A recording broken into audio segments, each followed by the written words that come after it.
a incomparável excelência e santidade de Deus. Por Jeremias Burroughs.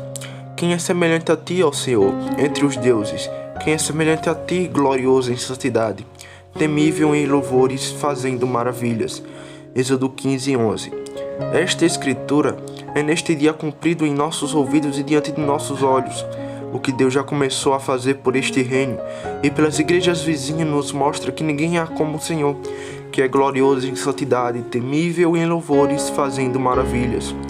As palavras, embora estejam no meio de uma música, são uma espécie de epifômera, uma conclusão que geralmente está no final, mas o espírito de Moisés, admirando e abençoando a Deus pelas grandes coisas que ele havia feito por seu povo, não espera o fim, mas irrompe bem no meio com o aplauso da glória de Deus, que é semelhante a ti, ó Senhor, entre os deuses, que é semelhante a ti, glorioso em santidade, temível em louvores, fazendo maravilhas.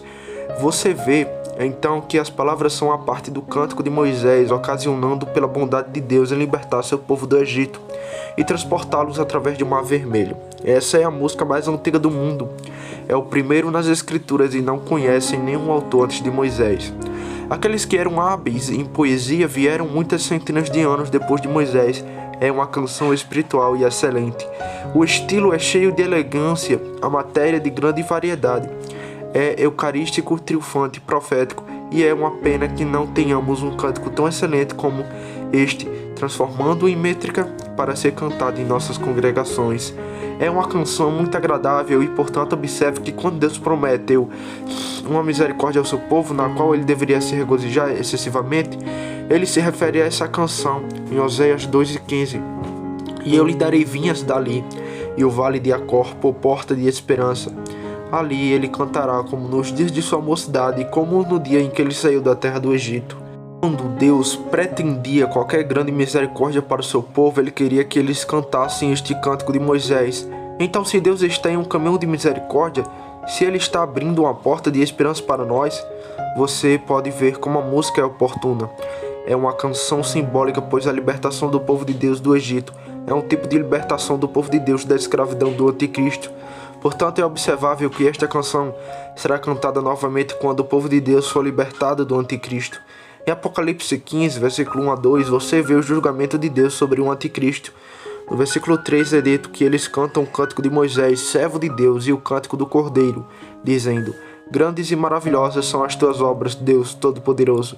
Justos e verdadeiros são os teus caminhos, ó Rei dos Santos. Por isso você pode ver que Deus nos mostraria que a escravidão sobre o anticristo é como a escravidão no Egito. E, portanto, Roma é chamada de Egito em Apocalipse, porque quando seremos libertos da escravidão do anticristo sobre o anticristo. É bom que nos familiarizaremos com essa música, porque é aquela que será cantada novamente quando a escravidão do anticristo for removida. É uma música milagrosa, segundo a opinião de Austin.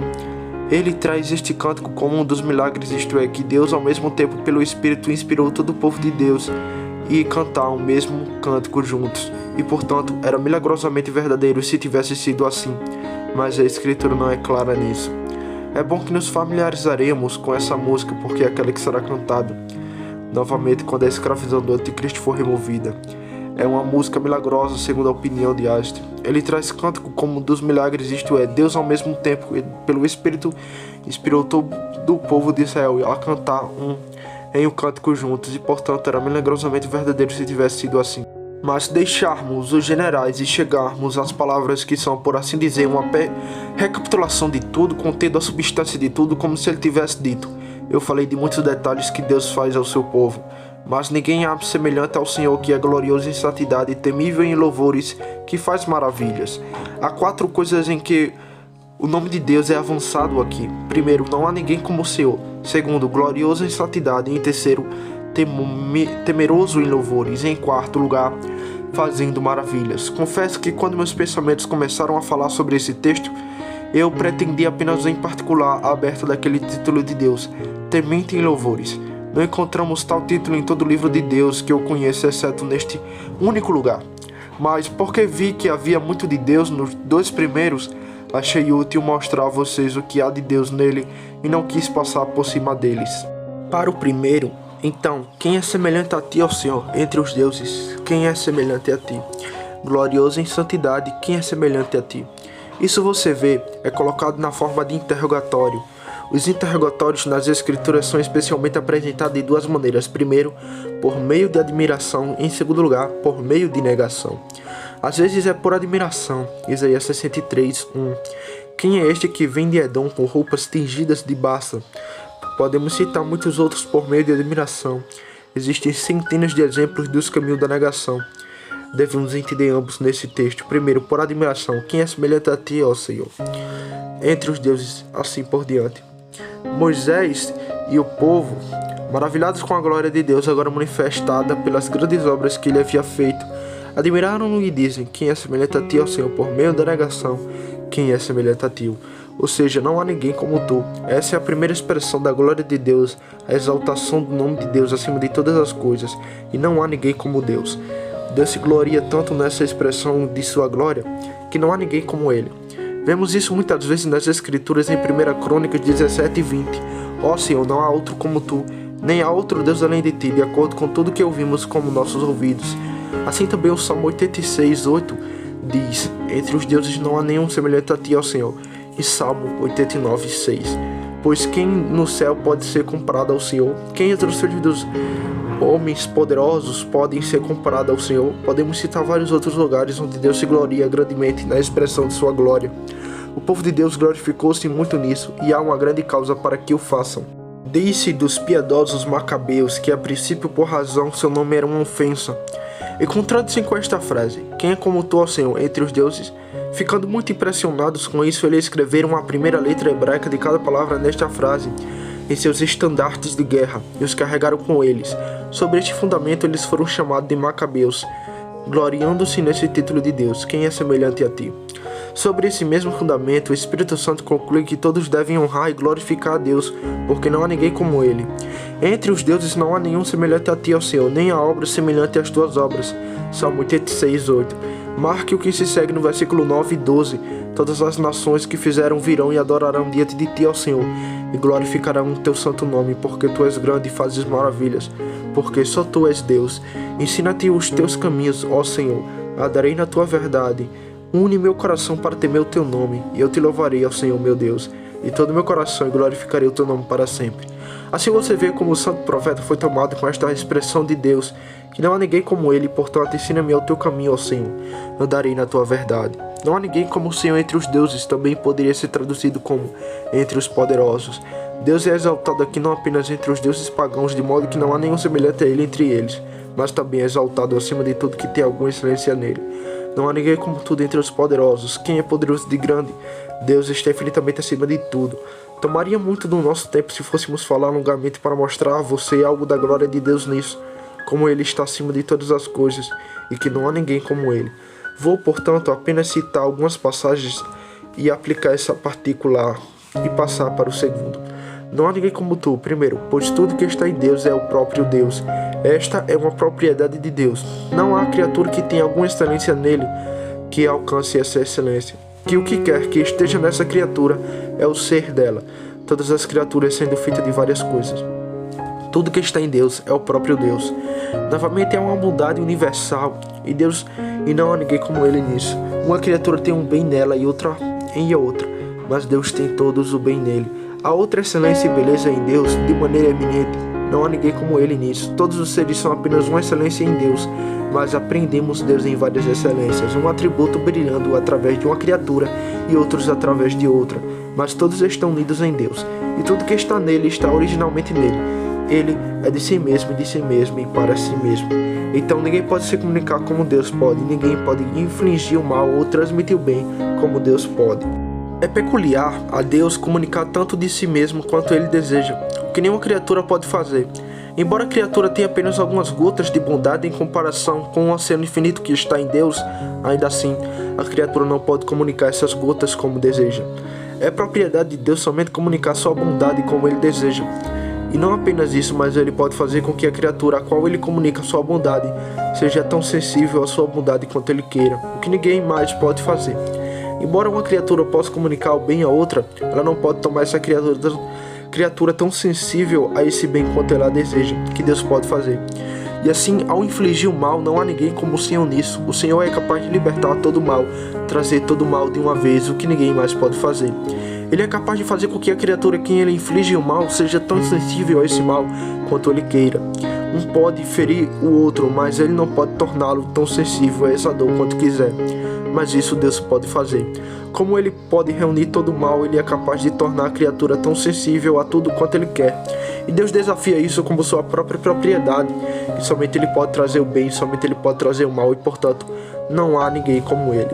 Como resultado, segue-se então que não há ninguém para ser adorado como o Senhor, não há ninguém para ser honrado como o Senhor. Os deuses pagãos, porque só comunicavam algum bem particular, exigem apenas um serviço particular. A adoração externa e a adoração em alguns detalhes serviriam aos deuses pagãos, e eles estavam satisfeitos com isso, e não exigiam mais. Havia uma razão para isso, porque eles não podiam desafiar para si mesmos uma comunicação de um bem universal, pois um Deus era para um bem particular e outro para outro bem particular. Portanto, eles tinham apenas um culto particular adequado a eles, mas não há ninguém como o Senhor. Ele exige uma adoração e obediência universal. Adorarás o Senhor teu Deus com todo o teu coração, alma e força. Agora, isso que eu falei é extremamente útil em todo o curso de nossas vidas para ordenar nossos caminhos e pensamentos para Deus. Considere o quão útil é. Deve ser nosso cuidado ao contemplar qualquer beleza, qualquer bem ou excelência da criatura, manter ainda em nossos pensamentos e corações a distância infinita que existe entre Deus e a criatura. A falta disso é a causa de quase todo o mal que existe no mundo, e a verdadeira apreensão disso é o meio especial para nos capacitar a glorificar a Deus como Deus. Então eu digo, quando você contemplar qualquer excelência, beleza ou beleza em uma criatura e provar qualquer doçura nela, certifique-se de que mantém em seu coração o sentido dessa verdade, que embora haja alguma doçura aqui, Deus é infinitamente acima da criatura, e há uma desproposição infinita entre esse bem, beleza e excelência que há nessas criaturas e no próprio Deus. Deus não dá permissão para abrir nossos corações e ter o conforto da criatura quando vermos uma beleza e excelência nela. Isso porque é a sua imagem sobre a criatura e a excelência de Deus que está ali.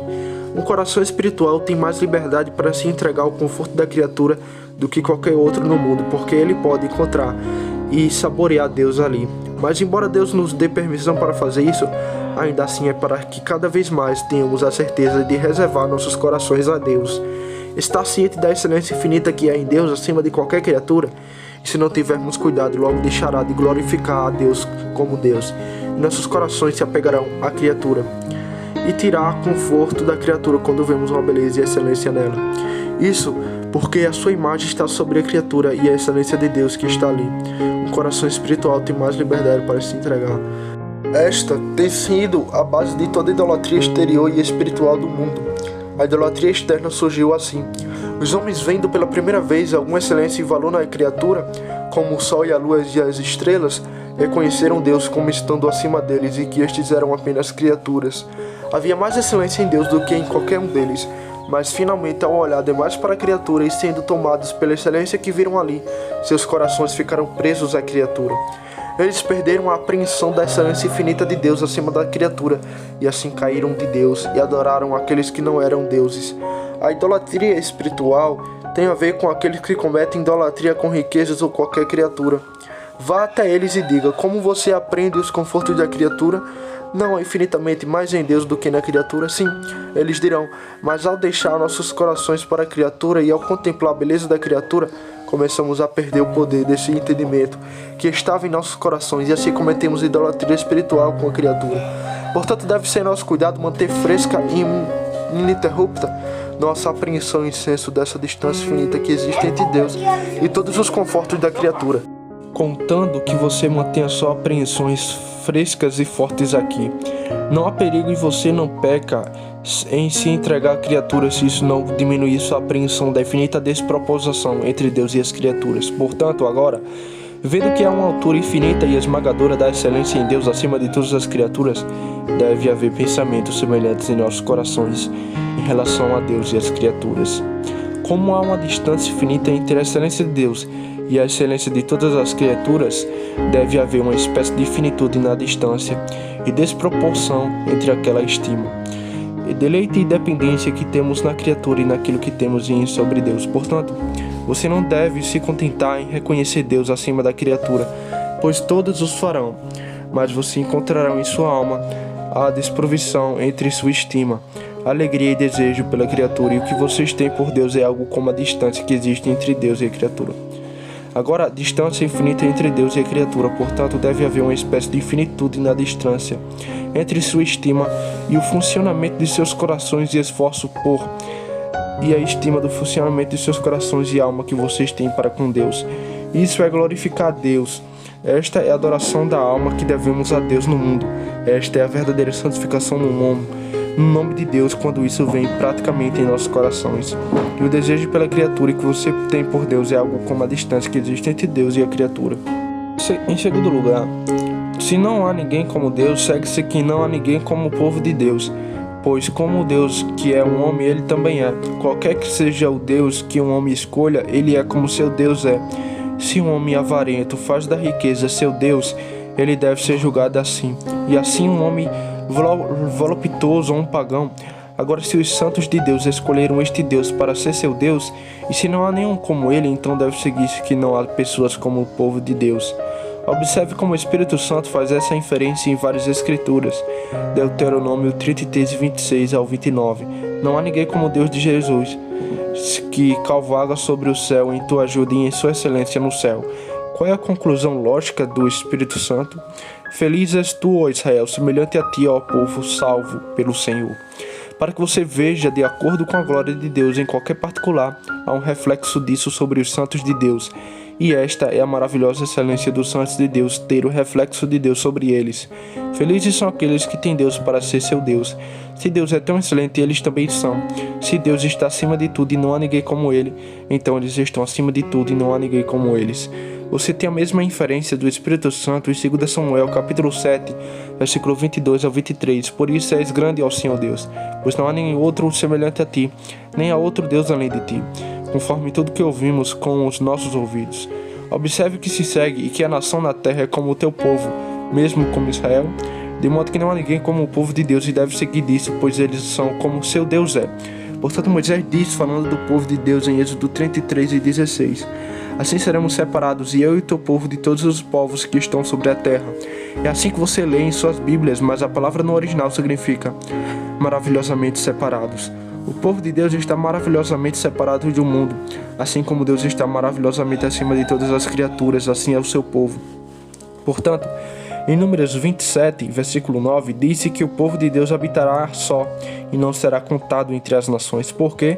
Porque eles são o povo de Deus e o povo daquele de Deus, que não tem ninguém como ele, e portanto não há ninguém como eles. Essa é a consolação dos santos de Deus. Em terceiro lugar, segue-se que deve ser nosso cuidado que ninguém faça pelos seus deuses como fazemos pelos nossos, pois se não há outro como nosso Deus, é uma pena que quem escolhe outros deuses faça por eles o que está acima do que fazemos ao nosso Deus. Quando aos idolatras, não há ninguém como o nosso Deus. Certamente todos os idolatras do mundo não têm um Deus como nós temos. Sua rocha não é como a nossa rocha. Que vergonha seria então se não fizéssemos mais por nosso Deus do que eles fazem pelo deles. Sim, devemos trabalhar para fazer para nosso Deus aquilo que chegará ao nível da excelência que percebemos estar nele.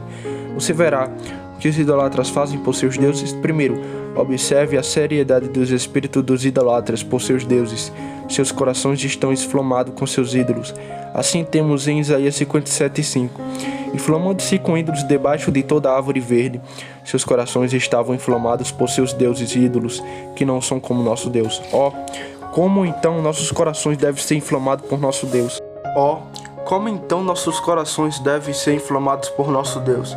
Devemos nos contentar e descansar satisfeitos em serviços frios e mortos ao nosso Deus? Quanta força essa exortação do apóstolo deve ter sobre nós em Romanos 12:11. Seja fervoroso de espírito servindo ao Senhor. E ao Senhor que servindo é nosso Deus, o grande e glorioso Deus, e por isso devemos ser fervorosos de espírito servindo-o. Em segundo lugar, a Escritura diz que os idolatras, aqueles que adoram falsos deuses, são loucos por seus ídolos. Jeremias 50:38. O povo de Deus então deve ter seus corações correndo atrás de Deus, para que aqueles que são carnais e incapazes de julgá-los os vejam como loucos, e de fato eles são. Sempre que os corações dos santos estão totalmente em busca de Deus, eles são vistos como loucos. São Paulo foi considerado louco por Festo, Atos 26 e 24. E não devemos temer as censuras do mundo dessa maneira, embora eles nos desprezem e nos considerem vis e fora de nosso juízo. Os idólatras são loucos por seus ídolos. Portanto, se há algo que Deus pede em nossas mãos, embora o mundo considere isso loucura, ainda assim nossos corações devem trabalhar segundo Deus nele. É uma pena que o coração de qualquer homem seja mais para seus deuses do que os nossos corações para os nossos. Em terceiro lugar, a seriedade dos corações dos idólatras depois de seus deuses ídolos aparecer em Jeremias 8:1, versículo 1 a 2. Naquele tempo, diz o Senhor, eles trarão os ossos do rei de Judá e os espalharão diante do sol e a lua e todo o exército do céu, a quem eles amaram e a quem serviram, e após os quais andaram, e a quem buscaram e a quem adoraram. Não serão reunidos nem serão sepultados. Tenho pensado muitas vezes nesta escritura. É extremamente notável. Não conheço nenhuma passagem em todo o livro de Deus que tenha tantas expressões para mostrar a força do coração do povo de Deus segundo Deus, como esta, que nos mostra a força dos idólatras segundo seus ídolos, e eles os espalharão diante do sol e da lua, e de todas as hostes do céu. Observe primeiro, a quem eles amaram; segundo, a quem serviram; terceiro, depois de quem eles andaram; quarto, quem eles procuraram; quinto, quem eles adoraram, e tudo em tal poucas palavras. Assim seus corações estavam atrás de seus deuses ídolos. Quanto mais, então, deve ser dito de nós a respeito do nosso Deus, a quem amamos e a quem servirmos, e após quem andamos e a quem buscamos e a quem adoramos.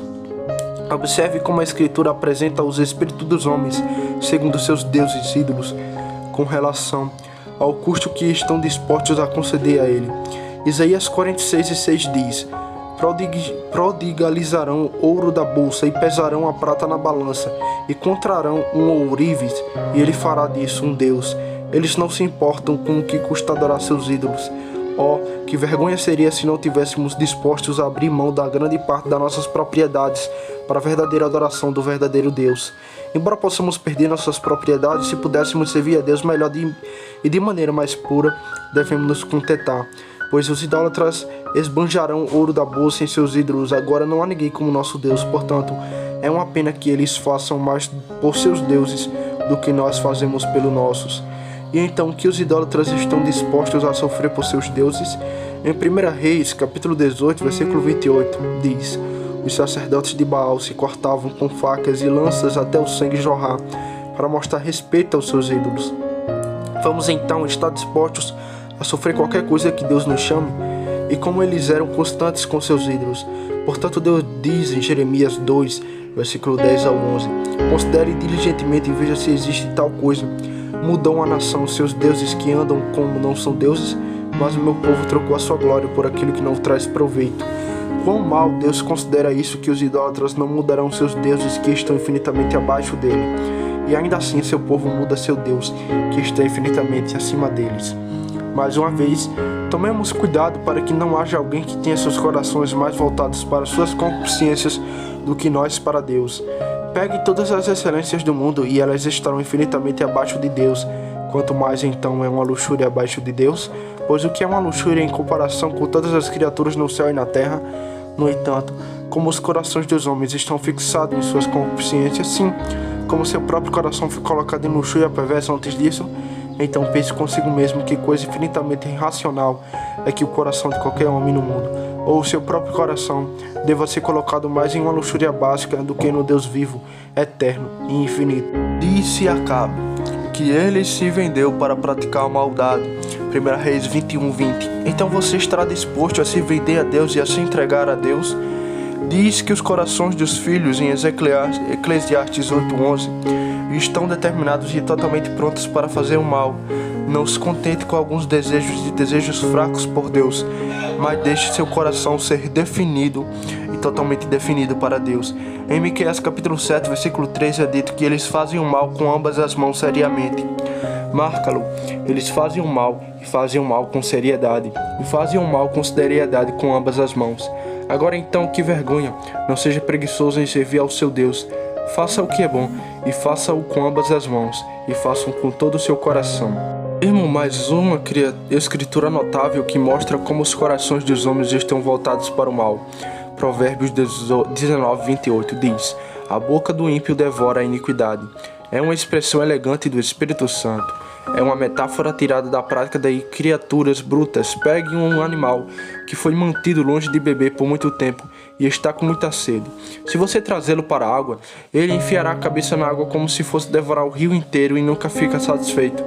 Esse é o significado dessa frase. A boca do ímpio devora a iniquidade.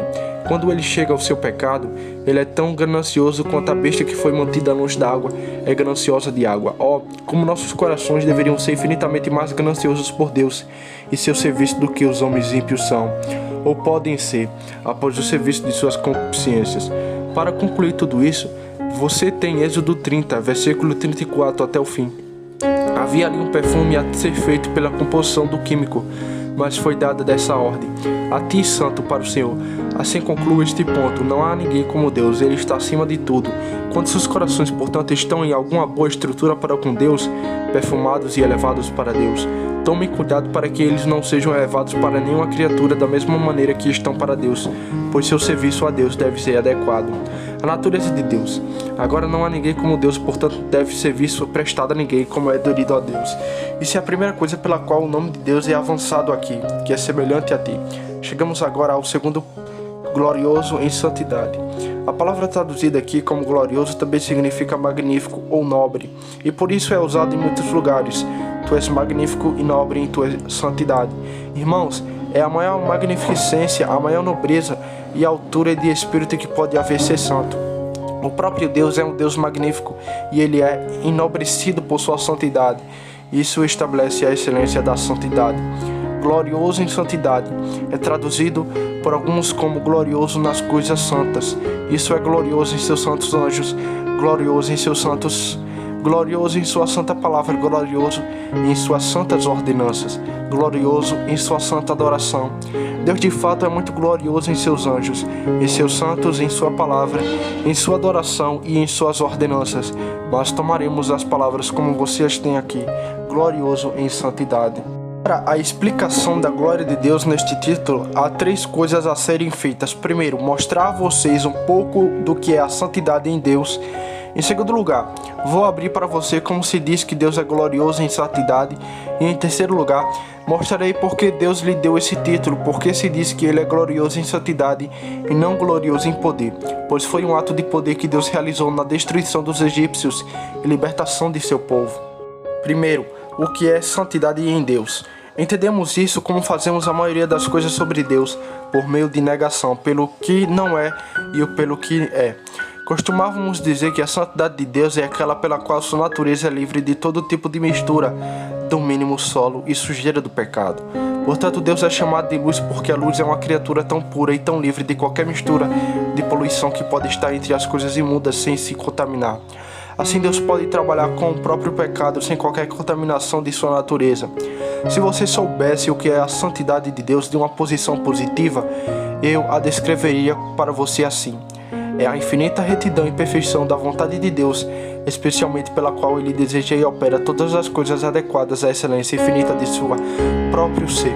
A excelência de Deus é a mais alta e, portanto, a regra de toda excelência, e a vontade de Deus, sendo sempre adequada à sua própria excelência infinita e incapaz de variar minimamente delas, é a regra de toda a santidade.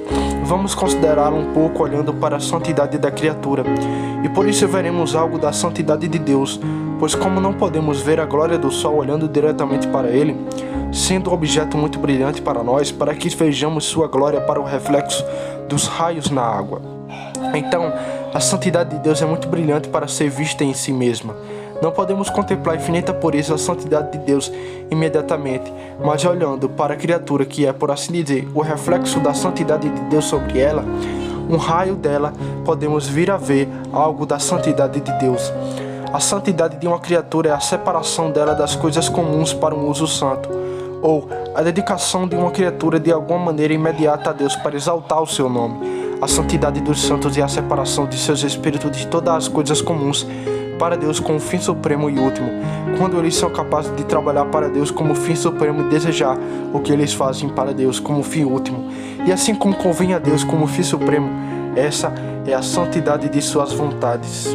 Assim é na santidade de Deus. A santidade de Deus é uma dedicação, por assim dizer, de Deus a si mesmo, isto é, Deus sendo de si mesmo e tendo a si mesmo como seu próprio fim último, se entrega a si mesmo e se quer como fim supremo e assim quer todas as coisas para si mesmo como fim último.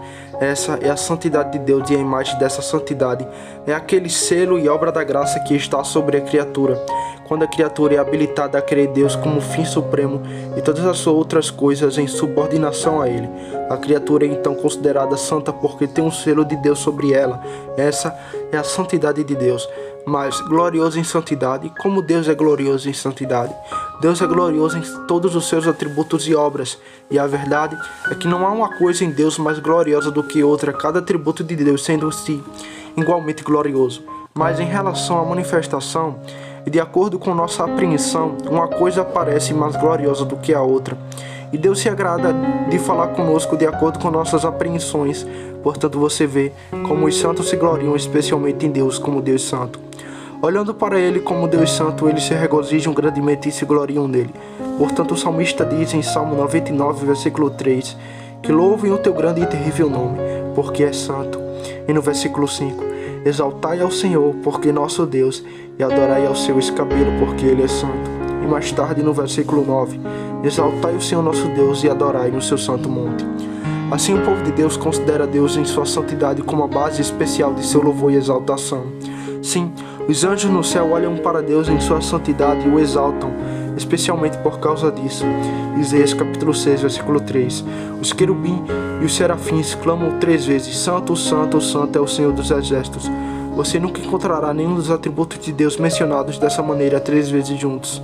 É verdade que, porém, que Deus é infinito em poder e sabedoria, bem como em santidade, mas você nunca encontra nas Escrituras que Deus é dito sábio, sábio ou todo-poderoso, todo-poderoso, todo-poderoso, mas santo, santo, santo, 3 vezes juntos. E como os santos do céu adoram a Deus especialmente por sua santidade, assim a Igreja de Deus, em Apocalipse capítulo 4, versículo 8, clama, Santo, Santo, Santo é o Senhor Deus Todo-Poderoso, mostrando a condição abençoada da Igreja de Deus, quando ela será santificada no futuro. Deus habitará entre eles e então eles adorarão excessivamente a santidade de Deus acima de qualquer outro atributo. Sim, o próprio Deus parece se gloriar em sua santidade acima de qualquer outro atributo. Portanto, quando Deus se eleva em sua glória, Ele dá a mais alta expressão de si mesmo. Ele o faz nisso, que Ele é santo. Isaías 57:15. Pois, acima diz o alto sublime que habita e a eternidade, cujo nome é santo. Quando Deus quer se exaltar nisto, cujo nome é santo. Então, quando Deus jura sobre si mesmo, Amós 4:2, Ele jura por sua santidade. Agora, como a Escritura diz que quando Deus não podia jurar por nada maior, Ele jurou por si mesmo. Então ele digo, quando Deus não podia jurar por nenhuma excelência acima disso, Ele jura por sua santidade. Deus se gloria no próprio céu como habitação de sua santidade. O céu é a habitação da glória de Deus. Lá Deus deixa sua glória completamente. Mais o que é essa glória? Ora, o topo de tudo é a santidade de Deus.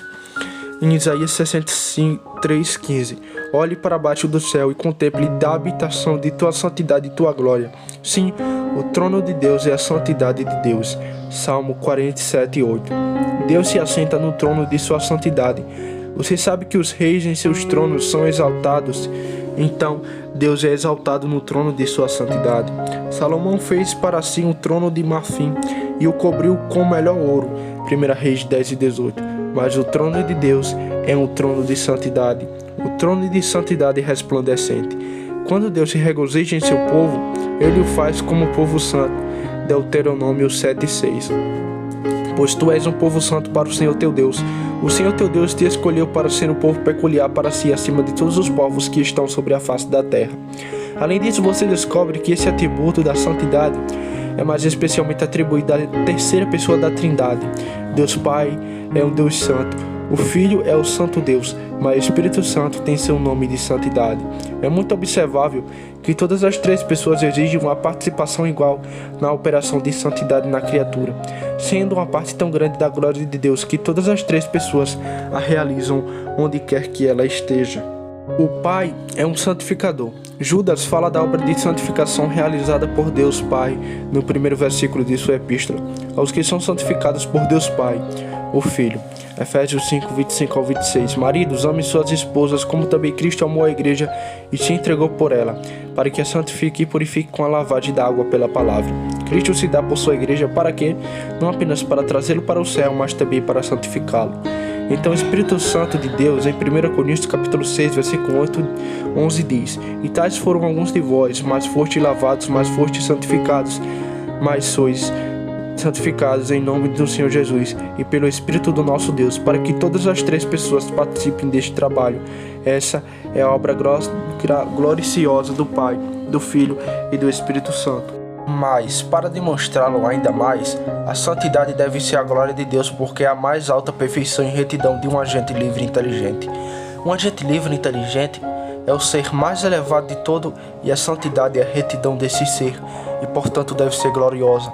Por isso é a graça de ser chamada a imagem de Deus, porque é o que representa a Deus em sua mais alta excelência. Uma imagem de alguma coisa é aquilo que expõe a excelência dela. Se o faz apenas de maneira comum e geral, não é uma imagem. Nas Escrituras, a santidade é chamada a formosura de Deus. Salmos 27, 4. Uma coisa pedi ao Senhor, e a buscarei, para que possam habitar na casa do Senhor todos os dias da minha vida, para contemplar a formosura do Senhor e inquirir no seu templo. Agora, o que é Deus e a sua beleza, mas a beleza da santidade? A santidade de Deus que aparece em suas ordenanças e sua adoração é o brilho e a beleza do infinito Deus da glória. No Salmo 110, versículo 3 diz: As ordenanças são chamadas de beleza da santidade. Teu povo estará disposto no dia do teu poder, das belezas da santidade. Sim, sementes de santidade, até mesmo a sua própria imagem dela na criatura é chamada de glória de Deus. Romanos 3, 23. Todos pecaram e estão destituídos da glória de Deus. O próprio começo da obra da santidade no coração dos santos é chamado de glória de Deus. Muito mais então a santidade infinita da própria natureza de Deus. Além disso, é a santidade que dá brilho a todos os outros atributos de Deus e os tornam gloriosos e honrosos. Salmo 111, verso 9 diz: Santo e reverendo é o seu nome. Este nome de Deus é, portanto, digno de reverência, porque é santo. Portanto, tome toda a altura das excelências que estão em Deus. Se eles são como você, pode concedê-los separados de sua santidade. Eles não tornam o seu nome digno de reverência. Isso mostra quão infinitamente nos interessa trabalhar pela santidade. Se todas as excelências de Deus não podem tornar seu nome digno de reverência, estando separados da santidade, então que a criatura tenha a excelência que deseja para partes, propriedades, dignidade e honra no mundo. Tire a santidade e você não pode dizer que o reverendo é o seu nome, mas é santo e reverendo é o seu nome. Sim, de Deus que seu nome é reverendo porque é santo. O nome de Deus é glorioso por causa da santidade, porque é o fim especial de todas as suas obras para promover a santidade. Quando um artista desenha algo, ele mostra a arte no começo, mas quando chega ao fim, mostra a excelência de sua obra. É assim com Deus. Deus será honrado em todas as suas obras de criação e providência. Mas agora ele chega ao auge e ao zenite de tudo, e é para que ele possa ser honrado como Deus santo e que ele possa ter um povo santo para honrá-lo aqui e para toda a eternidade. Santidade é aquilo que Deus visita ao criar o céu e a terra. É aquilo que Deus visa em todos os caminhos de sua providência. É o grande negócio para o qual o Filho de Deus veio ao mundo, que ele pudesse redimir para si mesmo um povo para servi-lo em santidade. É o fim do grande conselho de Deus desde toda a eternidade, para que ele pudesse manifestar a beleza de sua própria santidade nesses dois grandes atributos, misericórdia e justiça. Estes são os ramos de sua santidade, para que ele possa fazê-los brilhar por toda a eternidade. Isso é o que Deus visa. Portanto, a santidade deve ser a glória do nome de Deus. Mas qual é a razão pela qual este título é dado a Deus no Cântico de Moisés, glorioso em santidade? A razão é mostrar que a excelência infinita do poder de Deus é tal que não há mistura, a menos mal em exercê-lo. Aqui foi realizado um ato de grande poder, e Deus foi infinitamente santo nesse ato de poder. Com os homens é diferente. Observe a diferença entre Deus e os homens. É muito difícil para um homem fazer grandes coisas e manifestar grande poder sem uma mistura de mal. Quando a água corre rasa, pode correr claramente, mas uma vez que as águas sobem e transbordam, elas ficam lamacentas. Normalmente uma grande quantidade de sujeira vem com grandes fluxos, Não manifestamos nossa impureza em obras comuns e ordinárias, mas quando almejamos fazer grandes coisas. Raramente não manifestamos muita imundície, mas é diferente com Deus. Deus é grande em poder e nisso guarda a glória de sua santidade. E Deus manifestou aqui a grandeza de sua ira sobre seus inimigos e a glória de sua santidade também. Uma coisa muito difícil para os homens fazerem isso. Deixe os homens terem sua raiva um pouco agitada e quanta sujeira eles revelam. Quanto há que são extremamente mansos e amorosos enquanto estão satisfeitos, mas que qualquer coisa desperte sua paixão e que muita sujeira aparece. Como um lago cheio de lama no fundo e claro no topo. Mexa um pouco e não passará de sujeira. Um pai ou uma mãe não pode se aborrecer com o filho ou corrigi-lo sem que sobrevenha uma abundância de corrupção sobre sua ira, nem um governo com seu servo. Quem pode executar justiça sobre os outros sem ter muito de si mesmo, objetos próprios e interesses próprios? Mas aqui está a glória de Deus, que quando ele manifesta sua ira, embora seja uma ira dolorosa, ele ainda é glorioso em santidade, em grande ira. Ele é infinitamente poderoso em sua ira e na execução de seus julgamentos, mas tão infinito em santidade. Portanto, diz que as taças da ira de Deus são feitas de ouro, que é o metal mais puro. Assim é Deus na execução de seus julgamentos. Vamos trabalhar para imitar a Deus nisso. Você que tem um espírito apaixonado e é facilmente provocado e revela uma abundância da imundície, quão diferente de Deus você é. Embora você esteja descontente com o que é pecaminoso e possa corrigir seus filhos e seus servos, certifique-se de manter o que é a beleza de todos os alcoois dos outros, e isso é a santidade. Esse título é dado a Deus porque nesta sua grande obra ele manifestou sua fidelidade ao cumprir suas promessas ao seu povo. Deus fez muitas promessas ao seu povo para sua preservação e a libertação, e Deus cumpriu essas promessas. Agora, a fidelidade de Deus é um ramo de sua santidade.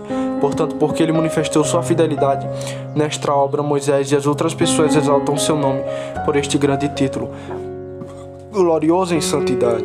E é de grande utilidade para nós que a fidelidade de Deus seja um ramo de sua santidade.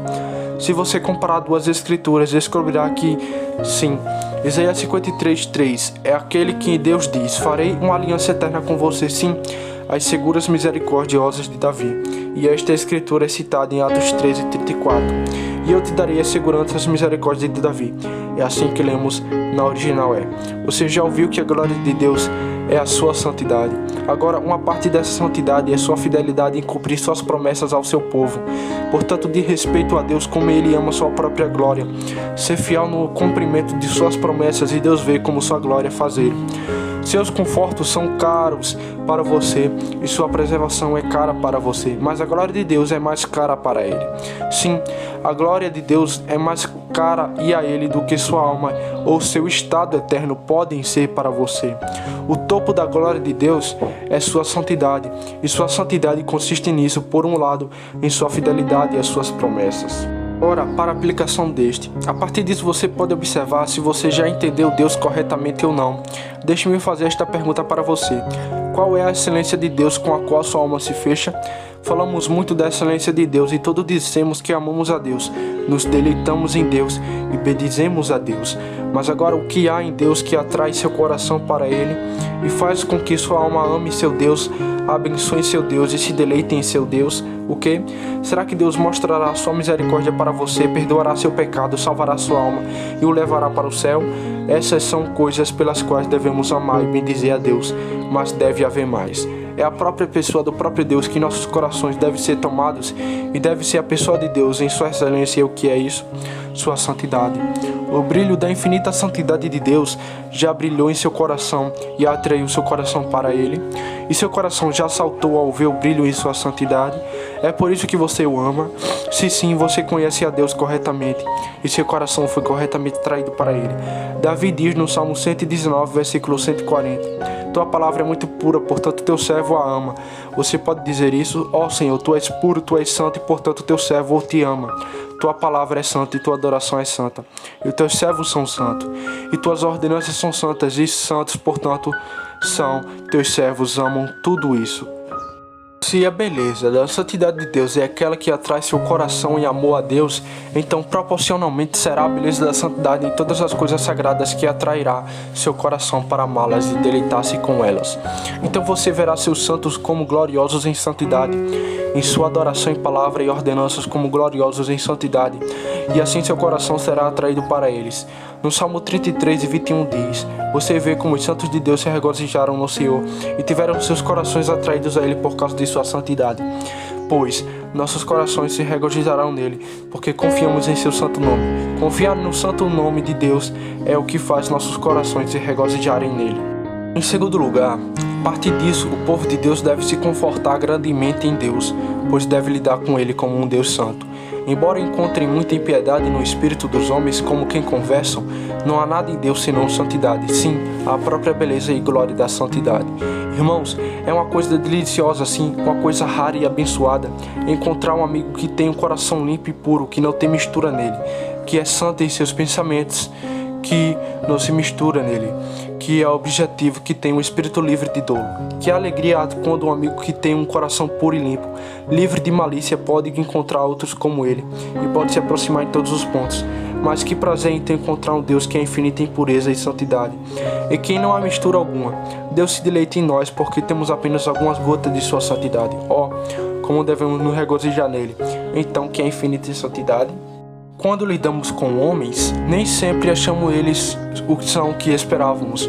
Muitas vezes nos encontramos com homens de excelente qualidade e dons, mas quando nos tornamos íntimos deles, não encontramos seus modos e espíritos adequados à eminência e excelência dessa parte e dons. Essa é uma aflição grave para os santos quando eles olham para homens que são eminentes e excelentes e esperam encontrar uma proporção de espírito adequada para isso. Mas em vez disso, eles encontram uma abundância de sujeira em seus espíritos. Embora isso possa incomodá-lo, abençoe seu Deus nisso, que quando você for lidar com Deus, você não encontrará nada além de santidade nele. Você o encontrará trabalhando de acordo com sua excelência, pois eu lhe disse que essa era a natureza da santidade de Deus. É a perfeição de sua vontade pela qual ele opera todas as coisas adequadas à sua eminência e excelência. O homem tem em si uma excelência, mas nem sempre há graça em seu coração para trabalhá-la adequadamente. Mas Deus sempre trabalha de acordo com sua eminência e excelência. Agora, quando nossos corações são elevados com a visão da excelência de Deus, em pensarmos que sempre encontraremos Deus trabalhando de acordo com isso, que consolo isso é para uma alma graciosa, contra todo o mal que ela encontra nos espíritos dos homens entre os quais ele conversa. Para maior conforto dos santos, se Deus é glorioso em santidade, então os santos também são gloriosos em santidade. Lembre-se dos pontos anteriores. Como não há ninguém como Deus, também não há ninguém como seu povo. Como o Deus de um homem é, ele também é. Aquele que pode tornar glorioso um Deus infinito deve fazer um pobre verme uma criatura gloriosa. É verdade que aquilo que tornará glorioso um pobre não tornará glorioso um rei, mas aquele que tornará glorioso um rei deve tornar glorioso um mendigo. Agora, a santidade dá brilho e glória à própria natureza divina, ao Deus infinito, de modo que, se você a possui, deve colocar uma glória sobre você. Portanto, é observável que a comunicação da santidade de Deus para nós é expressa de uma maneira diferente para que Ele nos comunique em qualquer outro atributo. Quando Deus nos comunica seu conhecimento, não se diz que participamos da natureza divina por meio dela, seu poder e coisas semelhantes. Mas quando Ele nos comunica sua santidade, dizemos que nos tornamos participantes da natureza divina. A santidade dos santos é o próprio mesmo, e a santidade de Deus, por assim dizer um feixe dele. Assim, a Escritura diz em Hebreus 12:10, Ele nos corrige para nosso proveito, para que sejamos participantes de sua santidade. Marque isto, sua santidade.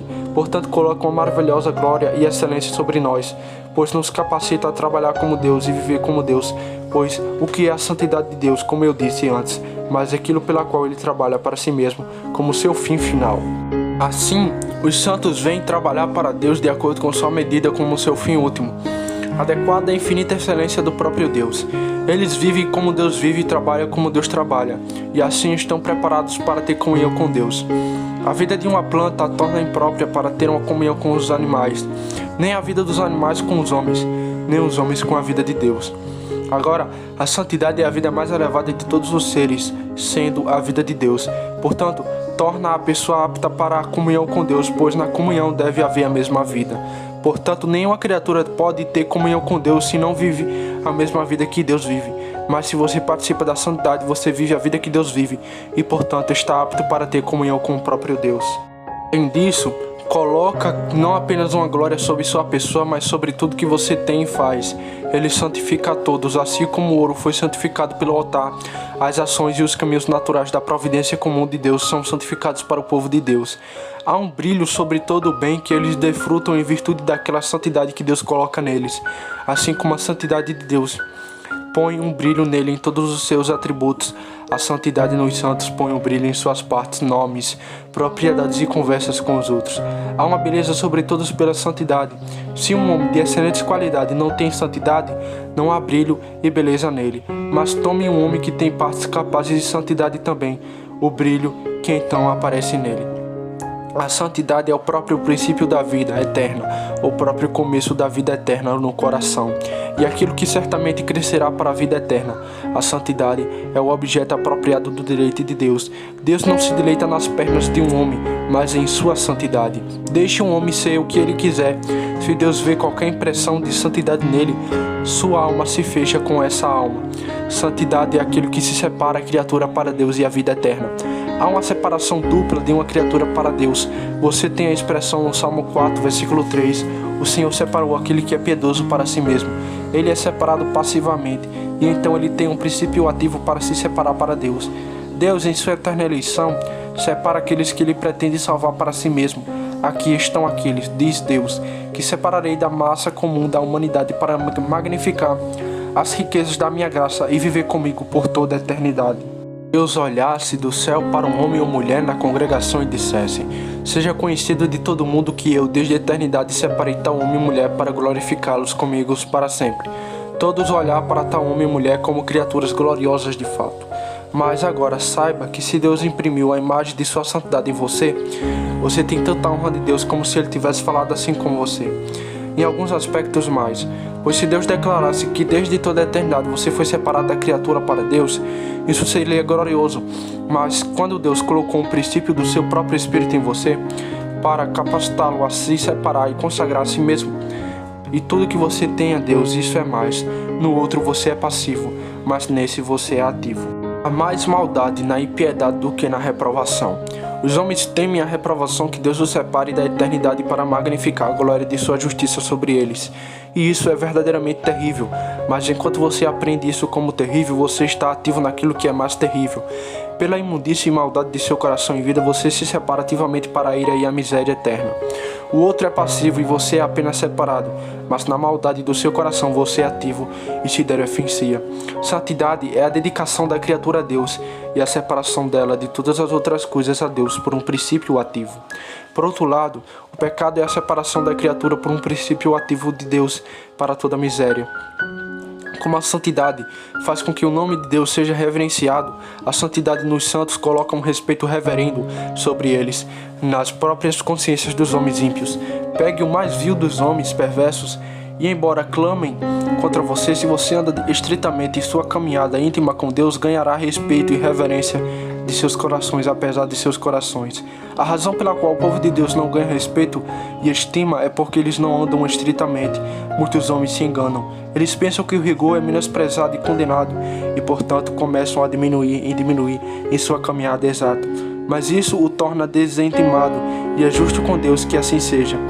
A diminuição da santidade ajuda você a ganhar mais respeito? Não. Ande mais perto de Deus e você terá o respeito da consciência dos homens. Faça o que eles puderem, você irritará a luxúria deles, mas convencerá suas concupiscências. Em seu estado de espírito mais sério dirão: ó, se minha alma estivesse na alma deste homem. Quantas vezes eles dizem isso em seu leito de morte. A santidade coloca uma excelência e glória em coisas baixas e mesquinhas. Na lei, que glória colocava em um pedaço de madeira ou couro, ou latão quando era consagrado a um uso sagrado. Essa foi a ordenança de Deus. Deus colocou não ao homem. Para um homem pensar que está no poder de sua vontade e fazer Deus estimar uma criatura, ou que outro em reverência ao Deus deve estimar uma criatura, do grande erro, que eu coloque uma excelência divina sobre o que só tem uma excelência natural. Nele seria grande ousadia de minha parte, mas se a ordenança de Deus for assim, então há uma glória colocada sobre isso como no templo, porque foi dedicado a Deus por uma instituição divina, a própria madeira, latão, e tudo tinha uma excelência sobre ele. Se a santidade cerimonial coloca tal excelência em um pedaço de ouro, então o que a imagem de Deus colocará sobre a alma imortal? Um uso adicional é este: se Deus é glorioso em santidade, então certamente Deus manterá a santidade no mundo. Esta é uma razão, entre outras, porque este título é dado a Deus, porque ele trabalhou para sua igreja. Deus honrará suas próprias ordenanças de adoração e manterá seus santos que são santos. Preserva-me ao Senhor, disse Davi, porque eu sou santo e tu não darás ao teu santo para ver a corrupção. Se você é o santo de Deus, ele não deixará o poder da corrupção, ele irá defendê-lo e mantê-lo. Portanto, diz o salmista no Salmo 68:35, ó Senhor, tu és terrível fora dos teus lugares santos. Há alguém que será prejudicial ao povo de Deus quando estiver no caminho de sua santa adoração? Deus será terrível fora de seus lugares santos para tal. Essas expressões são contra os inimigos de Deus, porque é a santidade de Deus e a santidade do povo de Deus que ele se opõe. Que todos os homens prestem atenção ao que fazem ao se oporem aos santos e aos caminhos da santa adoração de Deus, pois Deus manterá a santidade. Portanto, interessa a todos nós honrar a santidade em nós mesmos e estabelecermos a glória da santidade de Deus, tanto quanto pudermos no mundo.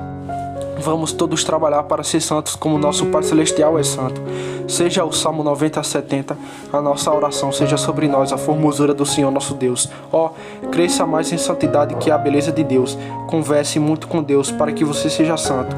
Quando Moisés estava 40 dias na montanha conversando com Deus, ele desceu com o rosto brilhando, e certamente aquelas pessoas que conversam muito com Deus terão seus rostos resplandecentes de santidade. Há muito a ser obtido conversando com Deus, que é um Deus santo. Mostre a beleza da santidade em sua conduta, para que outros possam dizer que se um raio de santidade é tão agradável em uma pessoa, então quão glorioso em santidade é o próprio Deus. Lembro-me do que um pagão disse sobre o Deus dos cristãos quando viu sua coragem. Ele disse que o Deus dos cristãos é um grande Deus. Andemos tão santamente diante dos outros que se eles possam ler santidade em nossa conduta e sejam forçados a dizer que o Deus deste povo é um Deus santo. Olhe especialmente para o seu coração, para purificá-lo quando você se aproximar desse Deus santo nessa adoração sagrada. Então trabalhe para santificar seu nome, olhe para seus pés, não entre sua sujeira na presença de um Deus santo. É uma expressão notável de Josué 24:19, quando o povo diz: serviremos ao Senhor, pois Ele é nosso Deus. Josué disse: você não pode servir ao Deus, pois Ele é um Deus santo. É como se ele dissesse: servir ao Senhor é outro tipo de negócio do que você pensa, pois você tem que lidar com o Deus santo. A adoração externa não servirá à sua vez. Prova de que as pessoas não conhecem a Deus quando podem desligar tão ligeiramente o seu serviço. A visão de Deus colocaria você em outro quadro. Se você conhecesse a Deus em sua santidade, você consideraria o serviço de Deus como grande serviço. Você serviria a um Deus santo, como 1 Samuel capítulo 6, versículo 20 diz: quem pode estar diante deste Deus santo? Se você entendesse que Deus é um Deus santo, seu coração ficaria cheio de medo e temor, e você diria: quem pode estar diante desse Deus santo? O Salmo 97:7 diz: Deus deve ser muito temido na Assembleia de seus santos e reverenciado por aqueles que estão ao seu redor.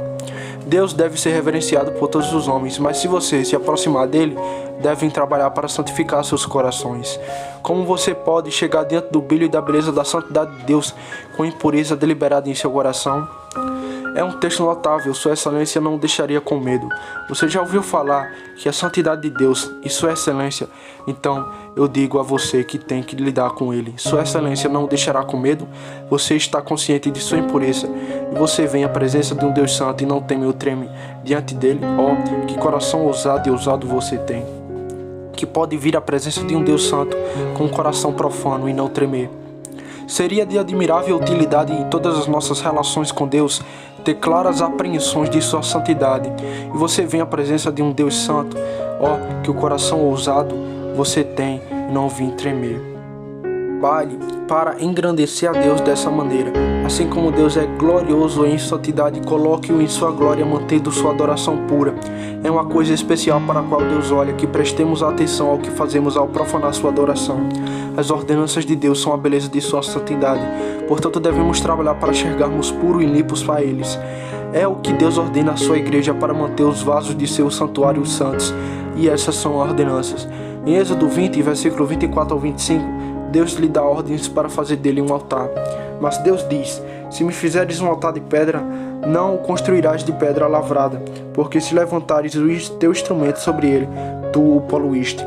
O que eles podem dizer? Devemos ter um altar de pedra rústica, não devemos poluí-lo e torná-lo fino e sustíssimo. Isso não o tornará mais atraente de seu olhar. Não, diz Deus, se você ergue uma ferramenta sobre ela, você a poluirá. Estamos propensos a pensar que tais e tais misturas de homens e tais cerimônias tornariam glorioso a adoração a Deus, mas isso é um grande erro. É normal as putas pintarem a cara, elas não se contentarão com sua beleza natural, mas são mais profundas em suas roupas do que as castas matronas. É assim com a prostituta da Babilônia. Quão glorioso eles são em toda a sua adoração. Que coisa estranha eles têm que tirar dos sentidos exteriores, não tendo a pureza de adoração de Deus. Certamente essas coisas contaminam a adoração a Deus. Compare os dois textos para isso.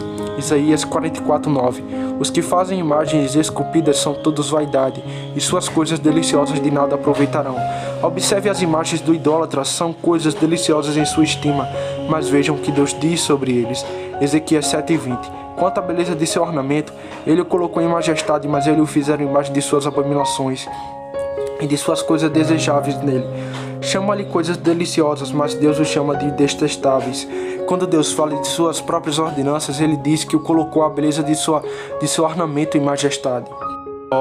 A adoração a Deus na clareza e simplicidade do Evangelho é o ornamento de Deus, a beleza de seu ornamento, e a beleza de seu ornamento colocada em majestade. Que frases estão aqui?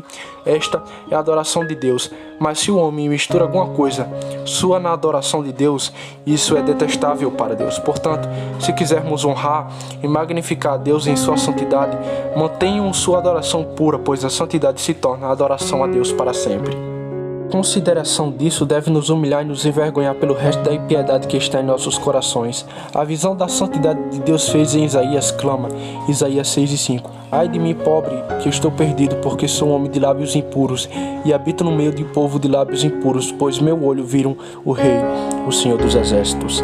Certamente não há nada no mundo que tenha o poder de humilhar o coração tanto quanto a santidade de Deus. Seu coração está corretamente humilhado pelo pecado quando você o vê como algo que se opõe à natureza pura de Deus. Não estou apenas preocupado com meu pecado porque temo que ele traga o inferno junto com ele, mas porque tive uma visão da infinita santidade de Deus e da pureza de sua natureza.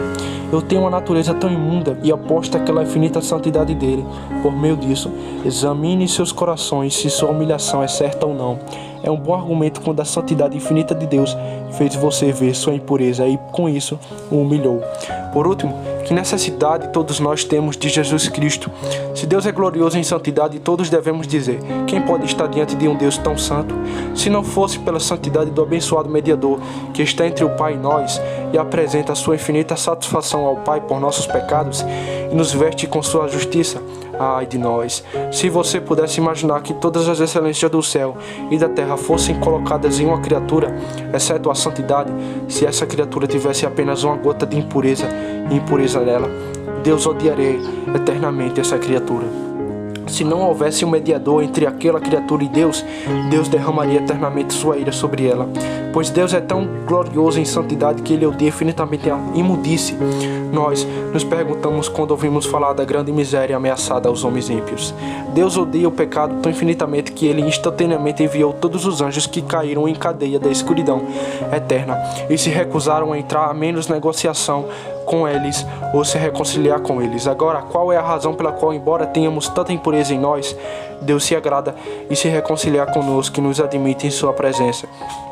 Nos dá esperança de ver sua face com alegria por toda a eternidade? É isto, porque nós temos um mediador e que eles não têm nenhum. Se não fosse por isso, poderíamos chorar rios de sangue de nossos olhos e Deus nos abominaria. Sua ira nos dominaria eternamente. Portanto, embora você possa se regozijar na santidade inerrente, deixe seu coração estar particularmente na santidade perfeita de Jesus Cristo e ofereça isso a Deus.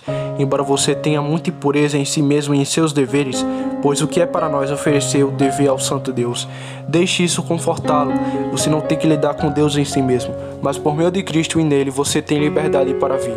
Você pode olhar para a face de Deus com ousadia, Este é o grande mistério da piedade revelado no Evangelho, que apesar da infinitude da santidade de Deus, há uma maneira para nós, criaturas poluídas, olharmos para este Deus com alegria. Esse mistério só é ensinado no Evangelho. Embora os homens agora pensem que pode vir e clamar a você, e você vir para ver sua impureza, seu coração afundará em eterno desespero. Você não será capaz de suportar contemplando Deus então. E se você não estiver familiarizado com Deus neste caminho de reconciliação, você será arruinado para sempre. Portanto, estude um mistério do Evangelho. Faça uso de Cristo para que a glória da santidade de Deus não seja para seu terror, mas para seu conforto.